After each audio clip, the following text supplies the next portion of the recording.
So, how do you define yourself as a leader? I would say I am not naturally a hierarchical leader.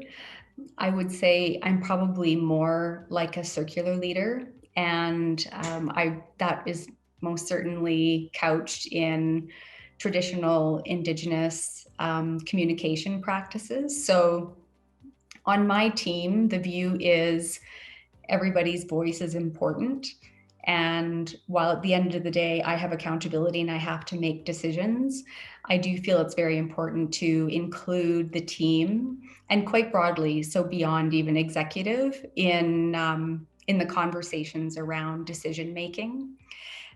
All to say, when there's a very challenging decision that has to be made, I am certainly capable of making those decisions, and um, and I'm happy to do so, especially for the benefit of the team. But for the most part, the leadership style and communication style is very inclusive. Now, do you feel that you planned your success?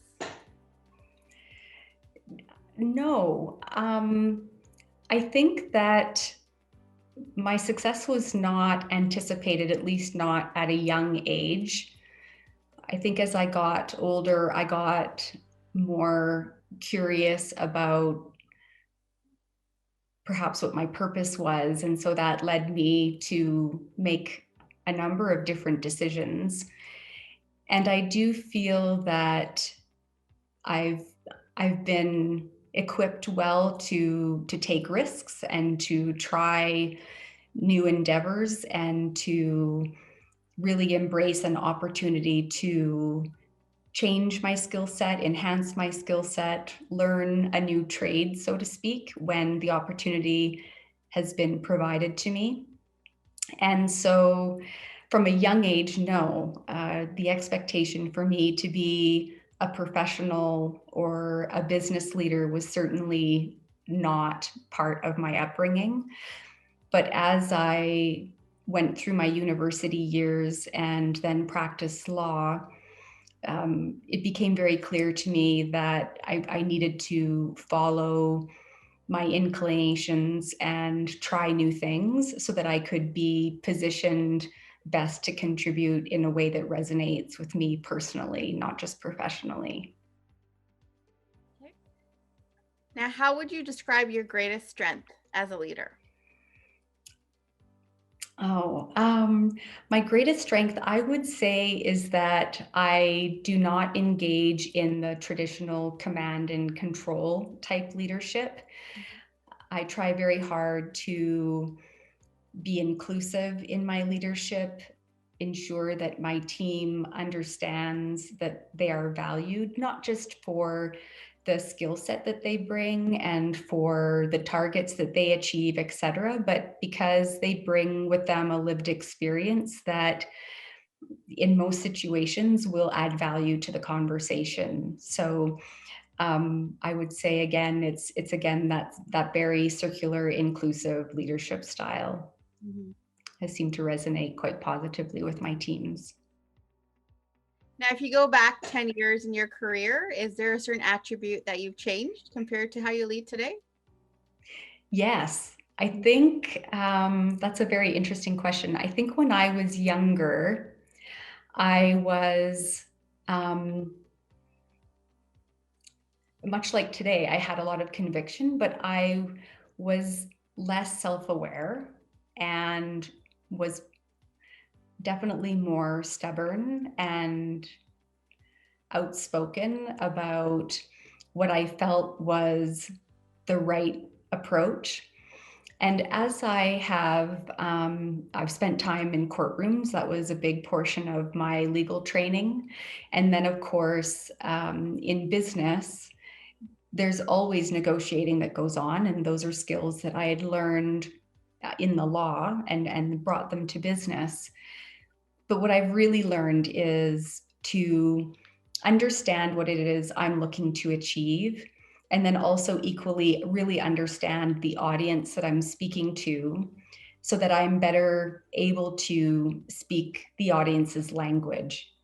and therefore have a much more meaningful dialogue, because it allows me to really get to the heart of what it is the other side is looking to achieve, and come to a meeting point. And the speaking somebody else's language definitely enhances your ability to advocate for certain solutions.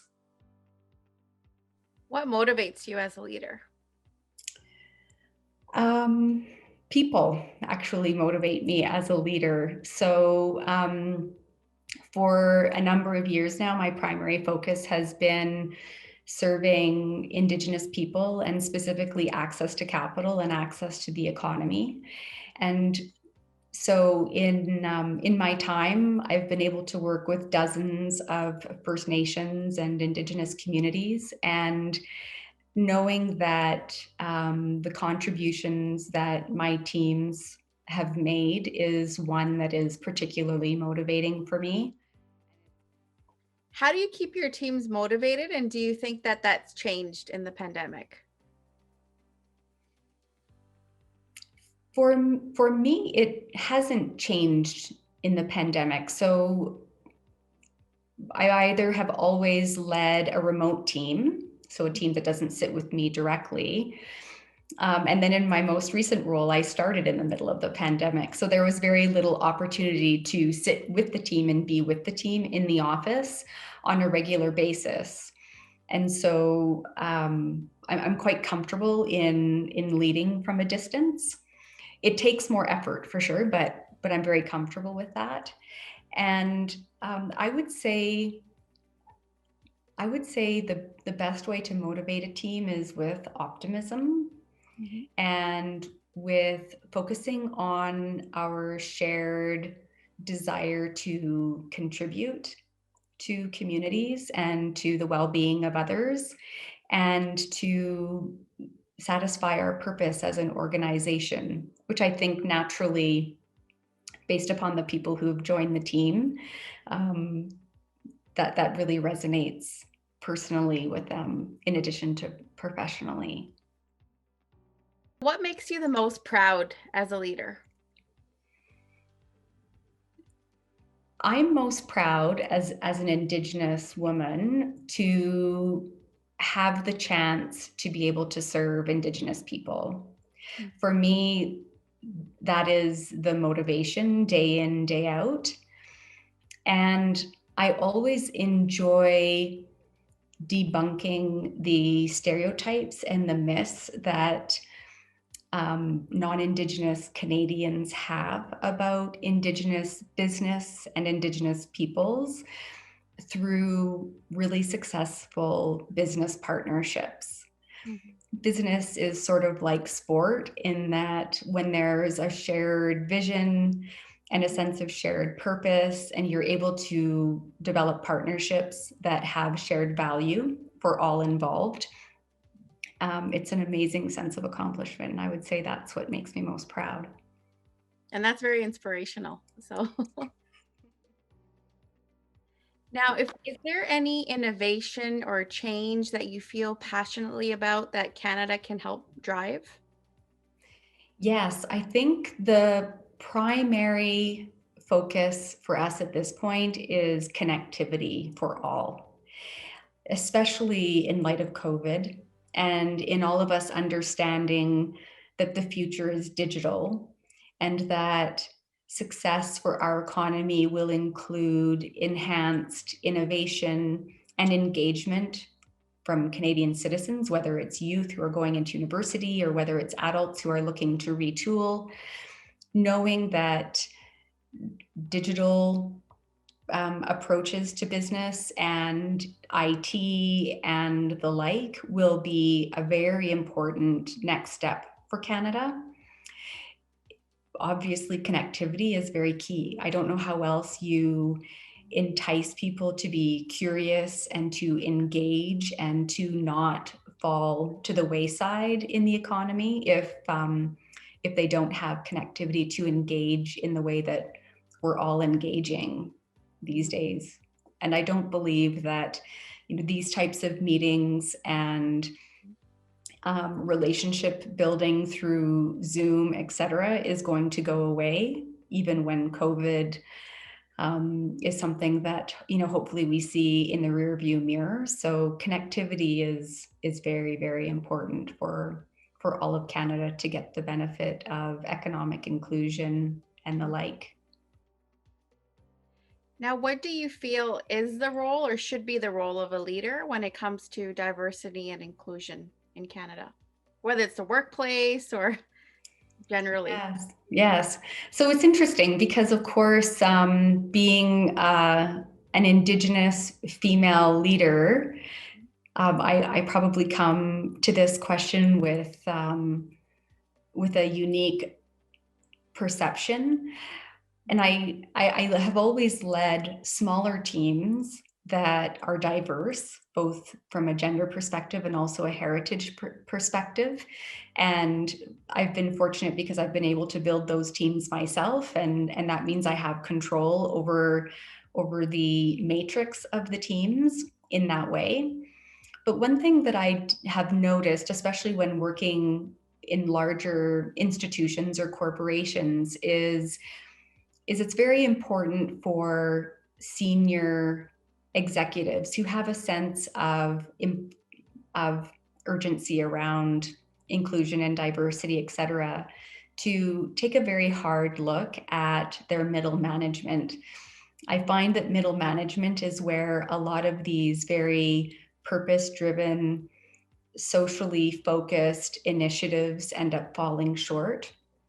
And naturally, that's because people get used to doing their job and leading and recruiting in ways that they've followed for 2+ decades. But ultimately, for a larger institution, especially those that have, say, over 10,000 employees or so, the real task then is ensuring that leadership vision and desire for the impact that you want your institution to have is to really bring along the middle management. Yeah. Now, balancing the mind is so important for leaders. So what do you do in your free time to do that? Oh, so I have a family. I have 3 children, and they do span in ages, but my youngest is 10. And so they really keep me honest because it's important that I have time to be engaged with them and solid time, so away from the phone. So for us, and this is very much like my own upbringing, being out in the wilderness and taking time to be off the grid is really important. I'm lucky because I was raised with that experience, and so I'm quite comfortable to be in the bush and out of range for days on end and really enjoy that. So for me, that's a huge part of it. And then when it's more the day-to-day and it's not that I get to go into the bush for days, it's really about burning off steam. So for myself, I love to ride bikes, mountain bikes, road bikes, you name it. And I do make time for that. And when COVID is not upon us, I really enjoy running triathlons, which takes some training. So I find that physical activity and the intensity of it is something that helps me clear my mind and be refreshed when it's time to sit down and tackle challenges. Mm-hmm. So what would you say is your leadership credo?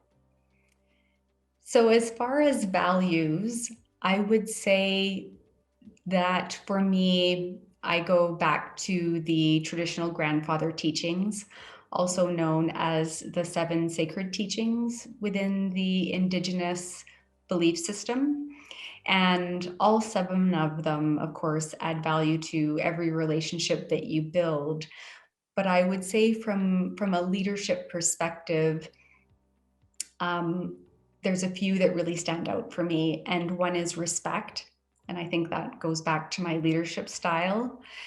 Another one that I think is very important is humility. and maintaining a sense of humbleness, because it keeps your mind open to other perspectives, and I think allows your horizons to expand because you're less focused on your own perception of things.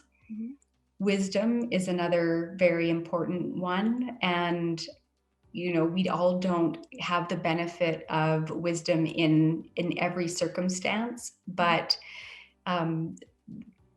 the components that go into that, I think, is to be fair and honest, and of course, again, circling back to respectful, and being sure that in making decisions that there's a very level approach to the basis of the decision-making process.